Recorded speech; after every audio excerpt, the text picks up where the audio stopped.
Hello friends, आज के video में मैं आपको परसेंटेज के कुछ इंपॉर्टेंट क्वेश्चंस को बिल्कुल सिंपल वे में सोल्व करना बताऊंगा। और ऐसे क्वेश्चंस, काफ़ी इंपॉर्टेंट क्वेश्चंस मैंने लिए हैं और मैं आपको बिल्कुल एक बारीक अंतर आपको बताऊंगा, जिसको आप अगर एग्ज़ाम में ध्यान नहीं दे पाते हैं तो आप निश्चित रूप से क्वेश्चन को गलत कर देंगे। ठीक है, तो ये मैंने फर्स्ट क्वेश्चन में ही है, वो छोटा सा डिफरेंस है। अगर वो आपने अच्छे से नहीं देखा, अच्छे से क्वेश्चन को नहीं पहचाना, तो आपसे वो परीक्षा में जल्दबाजी में गलती हो सकती है। तो उसके लिए मैं देखिए आपको थोड़ा सा बेसिक तरीके से उस गलती को मैं आपको समझाना चाह रहा हूँ कि कहाँ पे आपसे मिस्टेक हो सकता है। तो ठीक है, पहले तो मैं आपको विदिन 1 मिनट में आपको बताऊँगा थोड़ा सा कि वो गलती कहाँ हो सकती है, थोड़ा बेसिक आपको समझाऊँगा उसका। उसके बाद एक एक करके हम इन क्वेश्चन को सोल्व करेंगे। उसके बाद अंत में मैं आपको जो थर्ड क्वेश्चन है उसमें किसी स्टूडेंट ने बोला था कि जो तरीका है, जो मैंने शॉर्ट ट्रिक्स आपको बताई थी, उसको भी मैं आपको बताऊंगा। और उसको जो स्टूडेंट है उसने ईमेल किया है, उसको समझ में नहीं आया है, तो एक बार दोबारा कोशिश करूंगा। शॉर्ट ट्रिक काफ़ी ज़्यादा आसान है, फिर भी जो हमारा जो ट्रेडिशनल मेथड होता है उससे भी मैं आपको बताऊँगा। अगर आपको शॉर्ट ट्रिक समझने में दिक्कत हो रहा है तो आपको मैं सिंपल तरीके से भी इस क्वेश्चन को बताऊँगा, जो थर्ड क्वेश्चन आपका यहाँ पर दिया है। तो आप बने रहें। अभी सबसे पहले मैं आपको थोड़ा बेसिक समझाने की कोशिश करता हूँ। तो मान लो, देखिए राम और श्याम 2 स्टूडेंट है। ठीक है, समझने की कोशिश कीजिए, बिल्कुल बारीक सा, मतलब छोटा सा अंतर है। ठीक है, राम श्याम 2 स्टूडेंट है। ठीक है, अभी देखिए आपको मान लो ये दे दिया है कि जो राम के अंक है श्याम से 25% ज़्यादा है। ठीक है, आपको ये दे दिया 25% ज़्यादा है, और श्याम के अंक आपको दे दिए कि 100 अंक है श्याम के। ठीक है, ध्यान से देखिए, ध्यान से समझिए, बिल्कुल छोटा अंतर है। ठीक है, ध्यान से देखेंगे तब समझ में आएगा।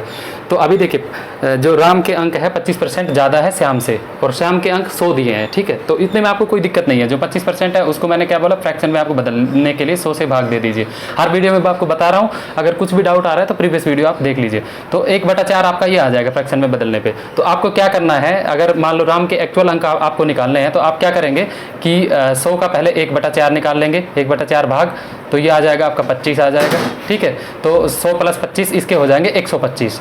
ठीक है, यहाँ तक आपको कोई दिक्कत नहीं हुई होगी कि जो है राम के अंक जो है वो 25% ज़्यादा है, इसका मतलब ये 125 हो जाएंगे। ठीक है, श्याम के 100 हैं तो इसके 125 हो जाएंगे। यहाँ पे आपको कोई भी दिक्कत नहीं होगी। अभी देखिए, अभी जो नेक्स्ट चीज़ मैं आपको बताना चाह रहा हूँ, अगर मान लो एग्जाम में आपको ऐसे दे दे कि जो श्याम के जो अंक है ये 100, ये 200 में से 100 अंक आए हैं। अभी देखना ध्यान से, जो श्याम के जो अंक, अगर एग्जाम में 100 अंक ना देके ऐसे दे दे कि श्याम के 200 में से 100 अंक आए हैं, तो राम के कितने होंगे। अब देखना, इस कंडीशन में आप देखना। अभी देखिए आपको क्या करना है कि सबसे पहले तो आपको श्याम का परसेंटेज निकालना है कि जैसे मान लो आपके 100 अंक आए हैं, कितने में से आए हैं, 200 में से आए हैं, और परसेंटेज निकालने के लिए 100 से मल्टीप्लाई करते हैं। बिल्कुल बेसिक चीज़ है, इतना आपको पता होगा। तो अभी देखिए 2 जीरो कट हो जाएगा, तो ये आपका आ जाएगा 50%। अभी देखिए 50%। अभी यहाँ पे देखिए राम का जो अंक है 25% ज़्यादा दिया है श्याम से। तो अभी देखिए श्याम के जो अंक है, जो टोटल अंक का 50% श्याम ने लिया है। ठीक है, और जो राम के अंक है श्याम से 25% ज़्यादा है। देखिए अंक नहीं दिया है, इसमें अंक में आपको कोई नंबर नहीं दिया है, संख्या नहीं दी है कि इतने अंक आए, तो अब यहाँ पे प्रतिशत में ज़्यादा है। तो अभी देखिए इसके 50% आए हैं अंक, तो इसके कितने हो जाएंगे राम के आपके 25% और इसमें प्लस कर दीजिए, तो इसका मतलब जो है टोटल अंक का 75% इसने प्राप्त किया होगा राम ने। ठीक है, तो अभी देखिए 75% को अगर हम निकालेंगे, टोटल अंक 200 है यहाँ पे, उसका 75% अगर हम निकालेंगे तो देखिए 75% को परसेंटेज को आप फ्रैक्शन में बदल लीजिए इसको। ठीक है, रेशियो में, फ्रैक्शन या रेशियो एक ही चीज़ है, बदल लीजिए। तो ये 25 25 3 75, ये 3/4 आपका हो जाएगा। ठीक है, तो आपको 200 का 3/4 निकालना है, क्योंकि टोटल अंक 200 है यहाँ पे। तो 75% इसने लिए होंगे राम ने, तो इसका 3/4 आप निकालेंगे तो देखिए आप एक बार निकाल के इसका ये 50 से कट हो जाएगा, 53 जा 150 आएगा। तो अभी देखिए ये चीज़ आप समझने की कोशिश कीजिए। पहले क्या आ रहा था, 25% राम के ज़्यादा थे श्याम से, और श्याम के वही 100 नंबर आए थे स्टार्टिंग में। अभी देखिए जब मैंने यहाँ पे कर दिया कि 200 में से 100 अंक इसके आए हैं श्याम के, तो वहाँ उस कंडीशन में यहाँ पे 150 अंक इसके आए हैं राम के, 150 है, तो ये 150 इसका सही आंसर होगा। बस आपको सिर्फ ये पहचानना है कि क्वेश्चन में अगर ओनली अंक की बात की गई है कि इतने अंक लिए हैं, तो उस कंडीशन में आप आराम से जो नॉर्मल मेथड है करते रहिए। लेकिन अगर आपको ये दे दिया कि इतने में से इतने आए हैं, तो उस कंडीशन में आपको परसेंटेज निकाल के उस परसेंटेज में इसको जोड़ना है, क्योंकि परसेंटेज में इससे ज़्यादा है ना कि अंक ज़्यादा है। राम के 25% इसका ज़्यादा दिया है, तो वही चीज़ आप समझने की कोशिश कीजिए। तो ये आपका 150 इस कंडीशन में आपका सही, सेकंड कंडीशन में 150 सही होगा और फर्स्ट कंडीशन में 125 सही आंसर होगा। तो ठीक है, यही आई होप ये आप समझ गए होंगे। जो छोटी सी आप गलती कर सकते हैं उसको मैं बता रहा हूँ। उसके बाद अभी जो मैंने फर्स्ट क्वेश्चन इसी टाइप का है उसको मैं फर्स्ट क्वेश्चन करवाऊंगा, तो आपको और ज़्यादा इसमें क्लियर हो जाएगी ये चीज़। ठीक है, अभी देखिए फर्स्ट क्वेश्चन देखते हैं। फर्स्ट क्वेश्चन में इसमें क्या दिया है कि एक परीक्षा में P ने Q से 10% और Q ने R से 5% अधिक अंक अर्जित किए हैं। ठीक है, ये दिया है। और R ने 800 में से 600 अंक प्राप्त किए हैं, तो P के अंक कितने होंगे। ठीक है, तो अभी देखिए यहाँ पे क्या दिया है कि P दिया है और Q दिया है आपका और R दिया है, लिख लीजिए। ठीक है, तो R के कितने दिए हैं, आपके 600 अंक आए हैं, आपके 800 में से दिए हैं, तो मैं नीचे लिख दे रहा हूँ कितने अंक आए, 800 में से। ठीक है, तो अभी देखिए जो Q ने R से 5% अधिक लिए हैं। ठीक है, मैं यहाँ पे अधिक के लिए ये वाला निशान लगा रहा हूँ, Q के R से 5% ज़्यादा है इसलिए 5% लिख दिया हूँ, ज़्यादा वाला वो यहाँ पे सिंबल दे दिया हूँ। उसके बाद यहाँ पे देखिए ये P ने Q से 10% ज़्यादा लिए हैं। ठीक है, Q से इसने 10% ज़्यादा लिए हैं P ने। ठीक है, अभी देखिए ध्यान से देखिए, जो मैंने अभी कॉन्सेप्ट समझाया था वो यहाँ पे काम में आपका आएगा। ठीक है, तो P के कितने अंक है ये पूछा है, P के अंक पूछे हैं अभी यहाँ पे। ठीक है, यहाँ ये दो चीज़ें आपकी परसेंटेज में दी है, यहाँ पे आपके R के अंक दिए हैं। तो आपको क्या करना है कि परसेंटेज में यहाँ पे इन दोनों के परसेंटेज में दिए हैं, परसेंटेज में ज़्यादा है R से अंक इन दोनों के, तो आपको क्या करना है कि सबसे पहले आपको R का परसेंटेज निकालना होगा। परसेंटेज निकालने के लिए देखिए 600 अंक आए हैं 800 में से, और परसेंटेज निकालने के लिए 100 से गुना हम कर देते हैं, इतना बेसिक आपको पता होगा। तो 2 0 से 2 0 आपका कट हो जाएगा, तो ये आपका 8 से आपका अगर मान लो कट करेंगे इसको, 8 7 जा 56, 8 5 जा 40, तो ये मतलब 75% आपके जो है टोटल मार्क्स जो 800 है उसका 75% R को मिला। अभी देखिए R से 5% ज़्यादा Q का है। ठीक है, तो 75 से 75 में 5 जोड़ेंगे तो कितना आ जाएगा, 5 ऐड कर दीजिए, 80% मार्क्स, टोटल मार्क्स के 80% आपका Q का हो गया। ठीक है, इतना आप निकाल लिया। अभी देखिए Q से भी 10% ज़्यादा P का है, तो इसका कितना हो जाएगा 90%। 80 में 10 जोड़ देंगे तो कितना हो जाएगा 90% मार्क्स। अभी आपको ये पता चल गया कि कुल मार्क्स आपका 800 दिया ही है क्वेश्चन में, और इसके 75% आपके R के आए, 80% आपके Q के आए, 90% आपके P के आए। तो अभी आपको ये करना है कि जो है टोटल मार्क्स 800 का 90% निकाल लीजिए, तो वो आपका आंसर आ जाएगा। ठीक है, तो 800 का 90% को पहले फ्रैक्शन में चेंज कर लीजिए, जो मैं हर वीडियो में आपको बताता हूँ। 1 0 से 1 0 कट हो जाएगा, 9/10 आपका आ गया है। तो ठीक है, तो आपको क्या करना है कि 800 का आपका 9/10 निकाल लीजिए, तो ये आपका 1 0 से 1 0 कट हो जाएगा, तो 9 8 जा 72, ये 720 आपका आ जाएगा। 80 × 9 आपका 720 आ जाएगा। तो यानी कि जो P के मार्क्स है वो 720 आपके, ये आंसर हो जाएगा 720। तो C आपका आंसर हो गया है। ठीक है, और अगर मैंने क्या बोला था कि आप अगर जो मैंने अभी जो बेसिक चीज़ समझाई थी आपको, उसके अकॉर्डिंग आप अगर जाएंगे तो कहीं ना कहीं आप A आंसर करके आ सकते हैं। तो थोड़ा सा आप देख लीजिए कि इसमें ये दिया है कि कितने में से आपके आए हैं, तो उस कंडीशन में आपने परसेंटेज निकालनी है। ये जो दिए हैं ये आपको अंक नहीं दिए हैं, परसेंटेज में ज़्यादा दिया है तो परसेंटेज में आपका ऐड होगा। तो ये आई होप अब ज़्यादा आपको बताने की इसमें ज़रूरत नहीं है, आप समझ गए होंगे कि क्या डिफरेंस मैं आपको समझाना चाह रहा था। अभी देखिए सेकेंड क्वेश्चन की ओर हम चलते हैं। एक व्यक्ति जिसके पास एक निश्चित राशि है, ठीक है, निश्चित राशि का कुछ बताया नहीं कितना है, वह बाजार जाता है, वह 50 सेब या 40 केले खरीद सकता है। वह टैक्सी किराए के लिए 10% राशि रखता है और 20 केले खरीदता है, और शेष राशि के लिए वह सेब खरीदता है। खरीदे जाने वाले सेब की संख्या हमको बतानी है। अभी देखिए आपको एक तो देखिए सबसे पहले क्वेश्चन में गलती क्या हो सकती है, आपको ये ध्यान से पढ़ लेना है। ये जो वर्ड आपको दिया जाता है कंजक्शन वर्ड, जैसे या दिया है यहाँ पे, तो अगर देखिए गलती से आप जल्दबाजी में एग्जाम में अगर आपको इसको और समझ गए, तथा समझ गए और समझ गए, तो आप गलती कर जाएंगे कि मतलब वह 50 सेब और 40 केले खरीद सकता है, तो आप समझेंगे कि टोटल 90 क्वांटिटी समझ सकती है। तो सबसे पहले आपको क्वेश्चन को समझना है, या मतलब या तो 50 सेब उस राशि में, जो राशि है वो दी नहीं है, निश्चित राशि उसने बोला है, उसको मेंशन नहीं है क्वेश्चन में।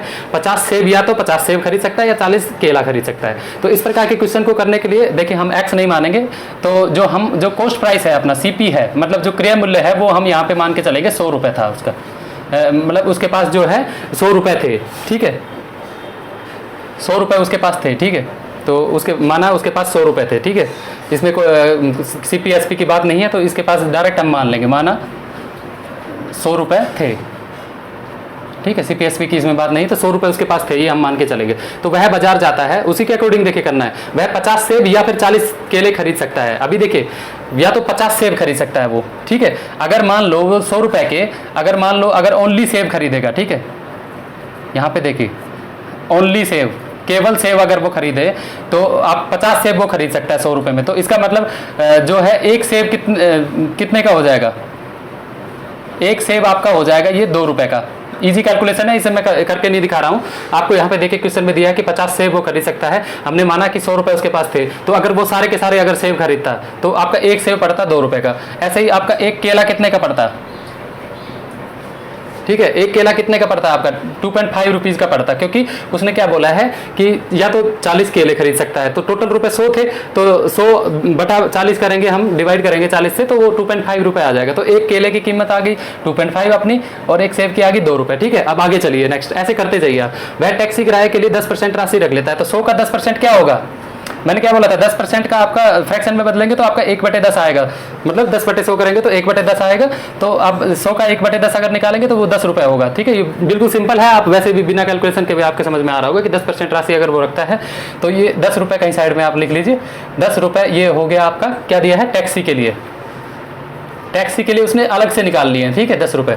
तो अब उसके पास कितने बच गए, 90 बचेंगे, ठीक है, ध्यान रखना।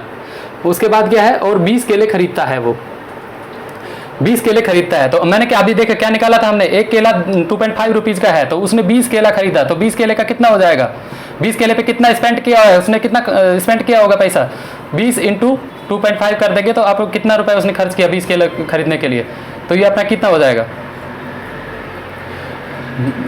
20 का 2.5 आप कर लीजिए, 22 जब 40 हो जाएगा, और ये 50 रुपीज़ उसने खर्च कर दिया, ठीक है, 50 रुपीज़ उसने केले के लिए खर्च कर दिया। तो अभी देखिए उसने 10 रुपये तो टैक्सी के लिए उसने अलग से रख लिया, 50 रुपये की उसने केले खरीद लिए, तो टोटल 100 थे, तो 100 में से 60 माइनस करेंगे तो कितने बच गए, जो बच गए उसके पैसे वो आपके 40 रुपये बच गए उसके, ठीक है, 40 रुपये भी बचे हैं। तो शेष राशि के वह सेब खरीदता, तो अगर 40 रुपये में अगर वो सेब खरीदेगा तो एक सेब कितने का 2 रुपये का था, हमने निकाला था, तो वो कितना सेब टोटल खरीद लेगा, ठीक है। तो 40 में 2 का भाग दे दीजिए, ठीक है। सिंपल कैलकुलेशन, आप इजीली एक बार सोच के देखिए कि उसके पास 40 रुपये है और एक सेब 2 रुपये का है, तो कितने क्वांटिटी खरीदेगा वो। आप यहाँ पे QTY में क्वांटिटी लिख देता हूँ, तो क्वांटिटी कितने आ जाएंगे, 20 सेब वो खरीद पाएगा, ठीक है। तो वही देखिए दिखने में बहुत ज़्यादा कॉम्प्लिकेटेड ये क्वेश्चन आपको दिख रहा है, लेकिन अगर हम 100 रुपये मान के चल लेंगे कि इसके पास 100 रुपये थे, एक्स मानेंगे तो थोड़ा सा मुश्किल ज़्यादा हो जाएगा, इसलिए 100 रुपये मैंने माना है यहाँ पे, तो आप 100 ही रुपये मान के चलिए, एक्स मानने की कोशिश मत करिए। तो मैक्सिमम हर किसी भी क्वेश्चन में मैं बताता नहीं हूँ आपको कि एक्स मानिए, ठीक है। तो अभी देखिए यहाँ पे 20 आपका ऑप्शन बी ऑप्शन आ जाएगा, ठीक है। दिखने में काफ़ी मुश्किल दिख रहा है क्योंकि इसमें जो निश्चित राशि दी नहीं है वो हमको मान के चलेंगे तो इजीली हम कर पाएंगे इस प्रकार के क्वेश्चन को। अभी देखिए थर्ड क्वेश्चन के बारे में वही आपको बता रहा था, थर्ड क्वेश्चन आपको बताता हूँ। अभी देखिए अगर देखिए मैं अभी पहले सबसे पहले आपको थर्ड क्वेश्चन करने से पहले आपको एक एग्जांपल आपको बताता हूँ। अगर मान लो कोई वस्तु है, ठीक है, उसकी जो मूल्य है, ठीक है, जो वस्तु के मूल्य में आपकी मान लो वृद्धि कर दी जाती है 20% की, ठीक है, 20% की आपकी वृद्धि कर दी जाती है, तो जो उसकी जो मात्रा, जो पहले कोई ग्राहक खरीद रहा था उस वस्तु को, उसकी मात्रा में कितने प्रतिशत की वो कमी करे कि जो खर्च है वो समान रहे, ठीक है। खर्च अगर समान रहे, तो मैंने क्या बोला था कि जैसे कि उसकी जो कीमत में आपको वृद्धि हो रही है, तो मैंने जो शॉर्ट ट्रिक आपको बताई थी कि जैसे अगर इंक्रीज हो रहा है तो आपको कुछ नहीं करना है, जैसे 20% और इंक्रीज दिया है वहाँ पे, तो आपको क्या करना था कि 20/100 करके इसका जो फ्रैक्शन में वैल्यू निकाल लीजिए। फ्रैक्शन में जैसे कि आपका 1/5 आ गया आपका यहाँ पे, ठीक है, 1/5 आ गया, तो आपको क्वांटिटी में कितना कमी करना पड़ेगा, उसको इतना सोचना नहीं है कि 100 रुपये था, इतना 80 हो गया, इतना हो गया। तो आपको मैंने सिंपल क्या बताया था कि अगर इंक्रीज दिया है तो आपको क्या करना है, अंश सेम रखना है और जो है हर में अंश को ऐड कर देना है, ठीक है। तो ये 1/6 हो जाएगा, अगर परसेंटेज में बदलेंगे तो इंटू 100 हो जाएगा, तो 100/6 का जो परसेंटेज बन रहा है ये आपका आंसर आ जाएगा इसके अकॉर्डिंग जो मैंने बताया था। अगर यहाँ पे डिक्रीज दिया होता तो आप क्या करते हैं, इसमें 1/5 तो फ्रैक्शन आ ही गया था, तो अंश सेम रहेगा और जो हर में से 1 माइनस कर देते, मतलब डिनोमिनेटर में से न्यूमरेटर को माइनस कर देते, तो ये आपका 1/4 आ गया होता। 1/4 इंटू 100 करेंगे तो परसेंटेज में आपका ये 25% हो गया होता, ठीक है। तो ये मैं थोड़ा सा बेसिक आपको समझाया हूँ कि ये मेरा था शॉर्ट ट्रिक। अगर आपको नहीं समझ में आ रहा तो कोई दिक्कत नहीं है, ये जो थर्ड क्वेश्चन है मैं आपको ट्रेडिशनल मेथड से भी बता देता हूँ, आपको जो अच्छा लगे वो उसको आप यूज़ कर लीजिए। अभी देखिए ट्रेडिशनल मेथड से मैं आपको बताऊँगा, एक रेडियो के दाम में 25% की वृद्धि हो गई, ठीक है। और बिक्री की मात्रा पर क्या प्रभाव पड़ेगा यदि बिक्री से प्राप्त राशि में कोई परिवर्तन ना हो। तो इसमें वही दिया है कि बिक्री से प्राप्त राशि में कोई परिवर्तन ना हो, इसका मतलब यह है कि जो खर्चा है वो आपका समान रहे, तो उसकी क्वांटिटी पे आपको इफेक्ट पूछा है, ठीक है। 25% की उसके दाम में वृद्धि हो गई है, ठीक है। तो अभी देखिए, मान लो अगर 100 रुपए का था वो कीमत, रेडियो की कीमत आपकी 100 रुपए थी, 100 रुपए उसकी कीमत थी रेडियो की। तो अभी अगर वृद्धि कर दी गई है, वृद्धि आपकी 25% कर दी गई है, ठीक है। तो ऑलरेडी 25% आप जान रहे होंगे, इसकी 100 पे 25% कितना होता है। तो अभी जो है 25% की वृद्धि के बाद नई कीमत आपकी क्या हो जाएगी, नई कीमत आपकी हो जाएगी 125 रुपये। यहाँ तक आप बिल्कुल समझ रहे होंगे, ठीक है। तो अभी देखिए, बिक्री पर कोई प्रभाव नहीं पड़े, ठीक है।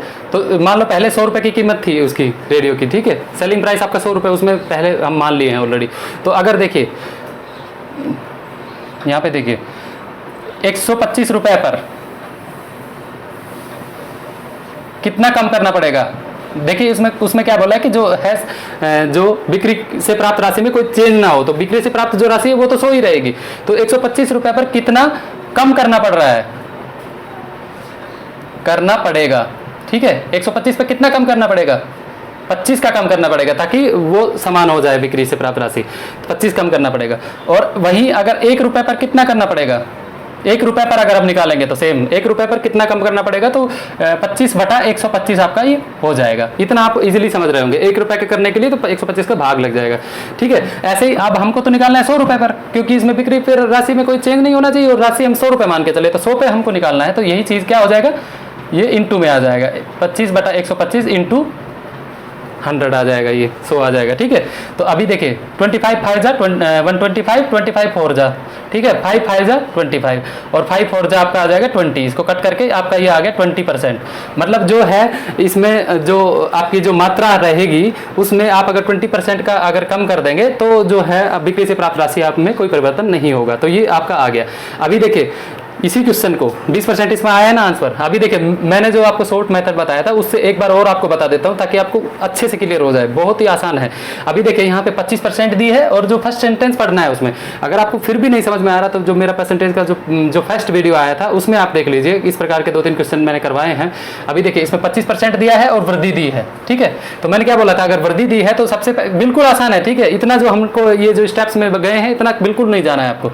अगर आप एक बार समझ सकते हैं तो दोबारा आपको बता देता हूँ। तो देखिए 25/100 करके फ्रैक्शन में वैल्यू 1/4 इसकी आ गई है और इसमें क्या दिया है, इंक्रीज दिया है। आपको क्लियरली पता है कि वृद्धि दी है, इंक्रीज दिया है। तो इंक्रीज के लिए मैंने क्या बोला था कि जो अंश है वो सेम रहेगा, न्यूमरेटर सेम रहेगा और जो हर में अंश को जोड़ देंगे। हर क्या है, 4 है, 4 में अंश क्या है, 1 है, 1 जोड़ देंगे, ठीक है। तो कितना आ गया, 1/5। अगर फ्रैक्शन की वैल्यू को परसेंटेज में बदलते तो 100 से गुणा करते हैं इसमें, तो 100 से आप इसमें मल्टीप्लाई कर दीजिए तो कितना आ जाएगा, 20%। देखिए कितना मतलब इजीली एक स्टेप में ही आपका हो जा रहा है, ठीक है।